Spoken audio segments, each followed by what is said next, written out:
Hey guys, welcome back to Learn with Hamna. In today's video, we're going to learn how to insert your header and footer in Microsoft Excel. This is the most common thing people are using in Microsoft Word. However, when it comes to Excel, it still remains a challenge for many of us. So let's see how we can do it. Just simply go to the Insert tab on your home ribbon and click on Header and Footer. Once you click on your header and footer, you are given the option to add your header. Let me type something for you here.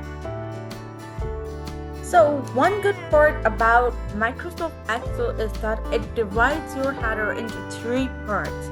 So you can add 3 different points in your 3 different parts. For example, here on this left part you can add your date or your page number. In the center you can write the title, and similarly in the right you can write another information.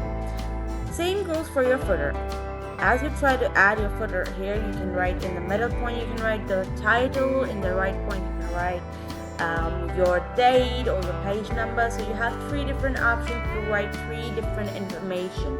You don't have to worry about adding this information into one straight footer or one straight header. So it is very simple and convenient in Microsoft Excel. So now, as you can see, now that I've added my header, now if I go to the print option of the file, let's click on print.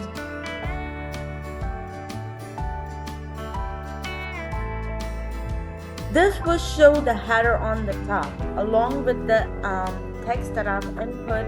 It will also show my header, and if I add a footer, it will also be visible here. So this is how you can simply add header and footer in your Microsoft Excel worksheet by following these simple steps. So if you like my video, subscribe to my channel for regular more information, tips and tricks of Excel and Photoshop, and do not forget to hit the bell icon.